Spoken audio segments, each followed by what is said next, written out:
ወንድሜ አላህ እስልምናን የሰጠ ስለወደደህ ነው። እህቴ አላህ እስልምናን የሰጠሽ ስለወደደሽ ነው አይደለም? አዎ እኔ አይደለሁም ያልኩት። ረሱል አለይሂ ሰላቱ ወሰላም ሲናገሩ ሲያስተምሩን አላህ ዱንያን ለሚወደውም ለማይወደውም አላህ ይሰጠዋል አሉ። ዱንያን ለሚወደውም ለማይወደውም አላህ ይሰጠዋል። ዓለም ላይ ያሉ የሚባሉ ባለሀብቶች ስታያቸው ከአላህ መንገድ ያፈነገጡ ናቸው። ኢስላምን ያላገኙ ናቸው። ዱንያ መሰጠት የመወደድ የመጠላት ምልክት አይደለም። ድህነት የመጠላት ምልክት አይደለም።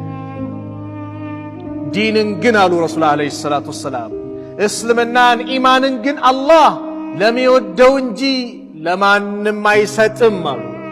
ወንድሜ አላህ ወዶ የሰጠህን ዲን ተጠቀምበት። ለሚወደውም ለማይወደውም አላህ ይሰጠዋል አሉ። ዱንያን ለሚወደውም ለማይወደውም አላህ ይሰጠዋል። ዓለም ላይ ያሉ የሚባሉ ባለሀብቶች ስታያቸው ከአላህ መንገድ ያፈነገጡ ናቸው። ኢስላምን ያላገኙ ናቸው። ዱንያ መሰጠት የመወደድ የመጠላት ምልክት አይደለም። ድህነት የመጠላት